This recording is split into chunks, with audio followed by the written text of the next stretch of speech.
श्री कृष्णा दोस्तों, आप सभी का एक बार फिर से स्वागत है मेरे चैनल भक्ति की शक्ति में। आज मैं आप सभी को जया एकादशी व्रत कथा के बारे में बताने जा रही हूँ। हिंदू धर्म में एकादशी तिथि जगत के पालनहार भगवान विष्णु को समर्पित मानी गई है। इस शुभ तिथि पर भगवान विष्णु और धन की देवी माँ लक्ष्मी की पूजा की जाती है। साथ ही श्री हरि के निमित्त एकादशी का व्रत भी रखा जाता है। धार्मिक मान्यता यह है कि एकादशी व्रत को करने से हर मनोकामना पूरी होती है और जीवन में खुशहाली का आगमन होता है। जीवन में किसी भी दुख से निजात पाने के लिए एकादशी का व्रत बहुत लाभदायक माना जाता है। एकादशी के दिन मंदिरों में लक्ष्मी नारायण जी की विशेष पूजा व अर्चना की जाती है। हर महीने में 2 बार एकादशी का व्रत रखा जाता है। हर एक एकादशी का अपना अलग नाम और महत्व होता है। माघ माह के शुक्ल पक्ष की एकादशी तिथि पर जया एकादशी का व्रत रखा जाता है। आइए जानते हैं जया एकादशी व्रत कथा के बारे में। कथा। धर्मराज युधिष्ठिर बोले, हे भगवान, आपने माघ की कृष्ण पक्ष की शटिला एकादशी का अत्यंत सुंदर वर्णन किया है। आप स्वदेज, अंडज, उभिज और जरायुग चारों प्रकार के जीवों के उत्पन्न, पालन तथा नाश करने वाले हैं। अब आप कृपा करके माघ शुक्ल एकादशी का वर्णन कीजिए। इसका क्या नाम है, इसके व्रत की क्या विधि है और इसमें कौन से देवता का पूजन किया जाता है। श्री कृष्ण कहने लगे कि हे राजन, इस एकादशी का नाम जया एकादशी है।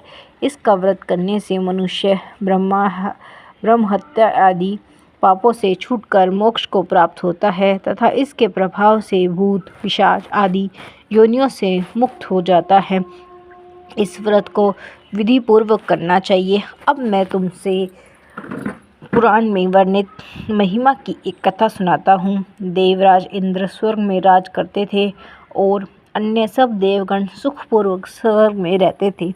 एक समय इंद्र अपनी इच्छा अनुसार नंदनवन में अप्सराओं के साथ विहार कर रहे थे और गंधर्व गान कर रहे थे। उन गंधर्वों में प्रसिद्ध पुष्पदंत तथा उसकी कन्या पुष्पवती और चित्रसेन तथा उसकी स्त्री मालिनी भी उपस्थित थे। साथ ही मालिनी का पुत्र पुष्पवान और उसका पुत्र माल्यवान भी उपस्थित थे। पुष्पवती गंधर्व कन्या माल्यवान को देखकर उस पर मोहित हो गई और माल्यवान पर काम बाण चलाने लगी। उसने अपने रूप, लावण्य और हाव भाव से माल्यवान को वश में कर लिया। हे राजन, वह पुष्पवती अत्यंत सुंदर थी। अब वे इंद्र को प्रसन्न करने के लिए गान करने लगे, परंतु परस्पर मोहित हो जाने के कारण उनका चित्त भ्रमित हो गया। इन्हें ठीक प्रकार न गाने तथा स्वर ताल ठीक नहीं होने से इंद्र इनके प्रेम को समझ गया और उन्होंने इसमें अपना अपमान समझकर उनको श्राप दे दिया। इंद्र ने कहा, हे मूर्ख, तूने मेरी आज्ञा का उल्लंघन किया है, इसलिए तुम्हारा धिक्कार है। अब तुम दोनों स्त्री पुरुष के रूप में मृत्युलोक में जाकर पिशाच रूप धारण करो और अपने कर्म का फल भोगो। इंद्र का ऐसा श्राप सुनकर वे अत्यंत दुखी हुए और हिमालय पर्वत पर दुखपूर्वक अपना जीवन व्यतीत करने लगे। उन्हें गंध, रस तथा स्पर्श आदि का कुछ भी ज्ञान नहीं था। उनको महान दुख मिल रहे थे।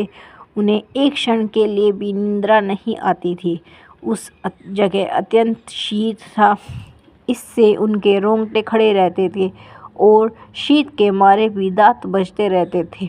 एक दिन पिशाच ने अपनी स्त्री से कहा कि पिछले जन्म में हमने ऐसे कौन से पाप किए हैं जिससे हमको ये दुखदायी पिशाच योनि प्राप्त हुई है। इस पिशाच योनि से तो नरक के दुख सहना भी उत्तम है, अतः हमें अब किस प्रकार का पाप नहीं करना चाहिए। इस प्रकार विचार करते हुए वे अपने दिन व्यतीत कर रहे थे। दैव योग से तभी माघ माह के शुक्ल पक्ष की जया नामक एकादशी आई। उस दिन उन्होंने कुछ भी भोजन नहीं किया और न ही कोई पाप कर्म ही किया, केवल फल फूल खाकर ही दिन व्यतीत किया और सायंकाल के समय महान दुख से पीपल के वृक्ष के नीचे बैठ गए। उस समय सूर्य भगवान अस्त हो रहे थे। उस रात को अत्यंत ठंड थी, इस कारण वे दोनों शीत के मारे अति दुखित होकर मृतक के समान आपस में चिपटे हुए पड़े थे। उस रात्रि को उनको निद्रा भी नहीं आई। हे राजन, जया एकादशी के उपवास और रात्रि के जागरण से दूसरे दिन प्रभात होने से ही उनकी पिशाच योनि छूट गई। अत्यंत सुंदर गंधर्व और अप्सरा की देह धारण कर सुंदर वस्त्र आभूषणों से अलंकृत होकर उन्होंने स्वर्गलोक को प्रस्थान किया। उस समय आकाश में देवता उनकी स्तुति करते हुए पुष्प वर्षा करने लगे। स्वर्गलोक में जाकर दोनों ने देवराज इंद्र को प्रणाम किया। इंद्र इनको पहले रूप में देखकर अत्यंत आश्चर्यचकित हुआ और पूछने लगा कि तुमने अपनी पिशाच योनि से किस तरह छुटकारा पाया, सो अब सब बतलाओ। माल्यवान बोले कि हे देवेंद्र, भगवान विष्णु की कृपा और जया एकादशी के व्रत के प्रभाव से ही हमारी पिशाच देह छूटी है। तब इंद्र बोले कि हे माल्यवान, भगवान की कृपा और एकादशी का व्रत करने से न केवल तुम्हारी पिशाच योनि छूट गई, वरन हम लोगों के भी वंदनीय हो गए।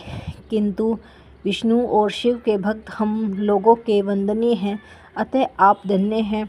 अब आप पुष्पवती के साथ जाकर विहार करो। श्री कृष्ण कहने लगे कि हे राजा युधिष्ठिर, इस जया एकादशी के व्रत से पूरी योनि छूट गई।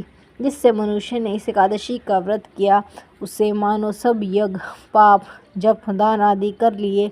जो मनुष्य जया एकादशी का व्रत करते हैं, वे अवश्य ही 1000 वर्ष तक स्वर्ग में वास करते हैं।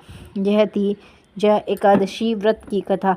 अगर आपको मेरी कथा अच्छी लगे तो कमेंट करके ज़रूर बताइए, और अगर आप मेरे चैनल पर नए हैं तो चैनल को सब्सक्राइब कीजिए, लाइक कीजिए एंड शेयर कीजिए।